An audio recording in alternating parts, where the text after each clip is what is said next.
A Vale divulgou o resultado operacional do segundo trimestre de 2024, que é uma bela de uma prévia do que a gente deve esperar da empresa para o segundo trimestre, inclusive que vai guiar as cotações da empresa, os dividendos e tudo mais, né? Só que antes de falar um pouco dessa prévia, vamos ver aqui o que está acontecendo com a empresa recentemente. Olha só, ela cotada a 62,25, na minha visão, eu sempre trago um preço ali que eu gosto da empresa dali para baixo, e no caso da Vale é R$ 65. Conforme ela for pagando dividendos, a gente pode ajustando essa linha, mas abaixo disso eu gosto. Recentemente eu comprei sim a Vale, só que como a bolsa estava no fundo, ela estava também, e ela foi recuperando junto com a bolsa. Nesse meio dessa recuperada, eu não queria deixar de comprar e comprei. Depois eu mostro para vocês aonde que eu comprei, o preço não me lembro exatamente o dia que foi. E aí eu fiz uma operação protegida contra quedas porque eu sabia da possibilidade de volatilidade, ainda não definimos o CEO, ainda tem a questão ali bagunçada da China, né? Então assim, tá volátil, eu sei que tá barato, mesmo assim eu me protegi contra a queda, ela até inclusive vem caindo um pouco aqui, está muito barata. Não descartaria, se não existisse proteção contra a queda, não descartaria comprar a Vale 62, de novo, abaixo de 65, ela tá barata. Por um preciosismo meu, ainda de vez em quando faço uma compra protegida, tá? Bom, o que a gente pode ver aqui na China é que ela continua crescendo, isso é um fato, ela cresceu o PIB aqui 4,7, que é um ótimo de um crescimento, mas vem naquela desaceleração. E a parte que mais está ali preocupante é exatamente a parte do setor imobiliário, que tem muito vínculo ali ao minério de ferro, né? Então a gente vê que isso aqui acaba impactando os preços do minério de ferro, que por sua vez impactam a Vale ali. Então, hoje, inclusive, o PIB foi divulgado em 4,7 e o esperado era 5,1 ali que o pessoal esperava. E esse foi o ritmo mais lento desde o primeiro trimestre de 2023. Mas não dá para dizer que está ruim a China ali, né? 4,7 ainda é um bom crescimento, só que se ficar muito distante do que os analistas estão realmente esperando de crescimento, se realmente não crescer da forma como é esperado, o minério de ferro tende a ir ali caindo mais para frente, né? Mas vale destacar que o trimestre anterior teve um bom crescimento de 5,3. Então a China, aos trancos e barrancos, está indo ali, né? O fato é que isso aqui fez o minério de ferro cair, fez a Vale cair, então tem a dúvida aqui em relação ao minério de ferro, a China e à própria produção da Vale, que é o que nós vamos ver agora. Mas antes disso, em termos de expectativa do mercado, eles tinham expectativas um pouco mais estáveis em relação à produção, a gente vai ver como é que foi. Em termos de venda, de preço aqui, era meio que estabilidade, uns falavam que ia cair um pouquinho, 6%, outros falavam que ia ficar mais estável, né? Porque a gente tem uma noção ali mais ou menos como vai ser o preço, porque a gente acompanha o preço do minério de ferro, mas tem que saber ao que preço a Vale vendeu ali, né? Em termos de níquel e cobre, a gente sabia que daria uma compensada aqui a esses preços de minério de ferro, que poderiam ser mais baixos, mas a gente vai ver que não foi isso exatamente que aconteceu. Em termos de volume de vendas, era esperado uma recuperação mais forte do que aconteceu, eu já vou explicar, né? Então, em termos de produção, a Vale, a Genial esperava 77,9 mil toneladas, enquanto a empresa produziu 80,6. Ela veio acima da maioria das expectativas, né? Ela veio aqui surpreendendo em 2,4% acima do segundo trimestre de 2023, enquanto o mercado esperava números mais ou menos próximos ali do segundo trimestre de 2023, ela veio mais acima. Então foi um pouquinho surpreendente positivo, enquanto Pelotas acabou vindo um pouco abaixo, cobre foi estável e aí o níquel veio bem abaixo e nós vamos entender o que aconteceu ali com o níquel, né? O resumo das vendas, que uma coisa é a produção, que todo mundo fica muito atento, que isso aqui que vai gerar uma sustentabilidade aí nas vendas futuras, né? E outra parte aqui é as vendas, e essas vendas, não só o que a empresa produziu, mas tem o estoque, tem tudo mais, né? Em termos de vendas, ela aumentou 25% em relação ao trimestre anterior, o que era esperado, só que alguns analistas, inclusive, esperavam mais do que isso. Por quê?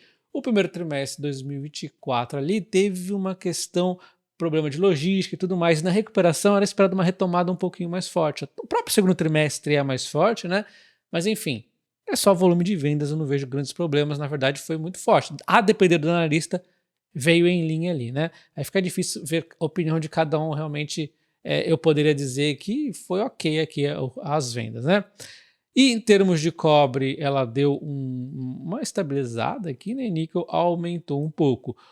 O preço, que é muito importante, né? Nós temos aqui os preços caindo 2,5 em relação ao trimestre, mas mantendo a mesma linha de preço praticamente do segundo trimestre, aliás, do segundo trimestre de 2023, enquanto o cobre subiu e muito, e ele vem subindo aqui, ó, subiu.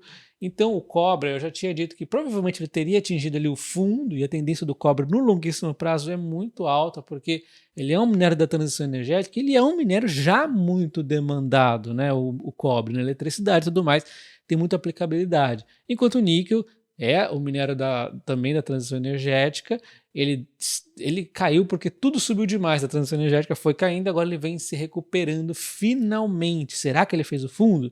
A gente ainda precisa confirmar, mas parece dar sinais que sim, em relação aos últimos trimestres, a gente já via que ele vinha buscando tentar uma estabilidade, né?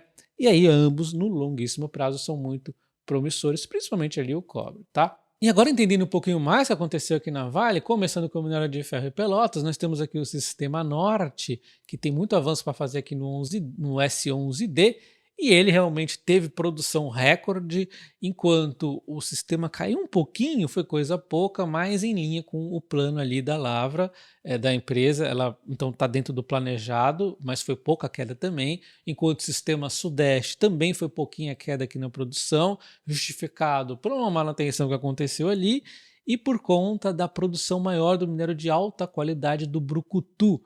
Lembrando que minério de alta qualidade ele acaba fazendo diminuir um pouquinho o volume total ali, mas enfim, aumentou a qualidade, o que é positivo. Então diria que ok nessas duas frentes.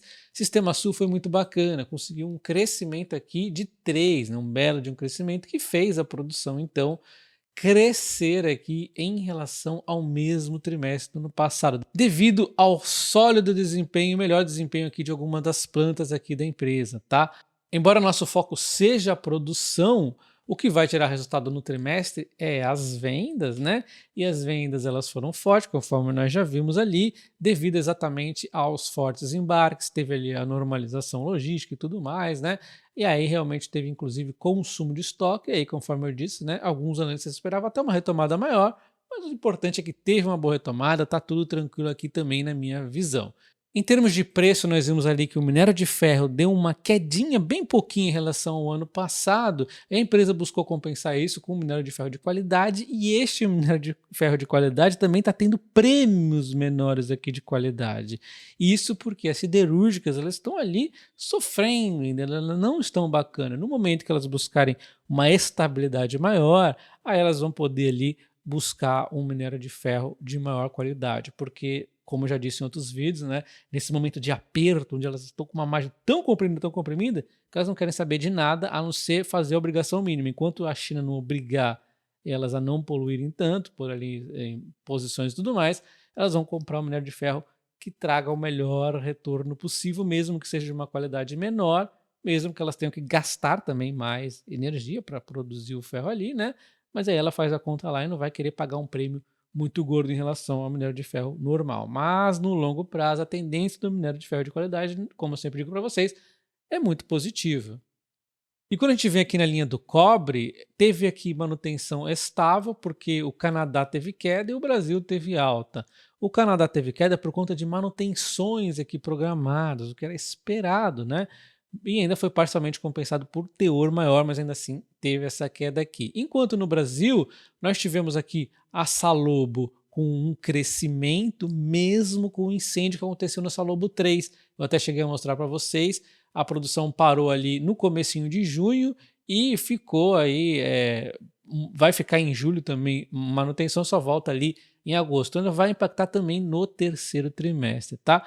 Sossego foi até maior aqui, né? A produção acabou aumentando. E aí, os preços, como nós vimos, aumentou 20%, foi muito acima aqui.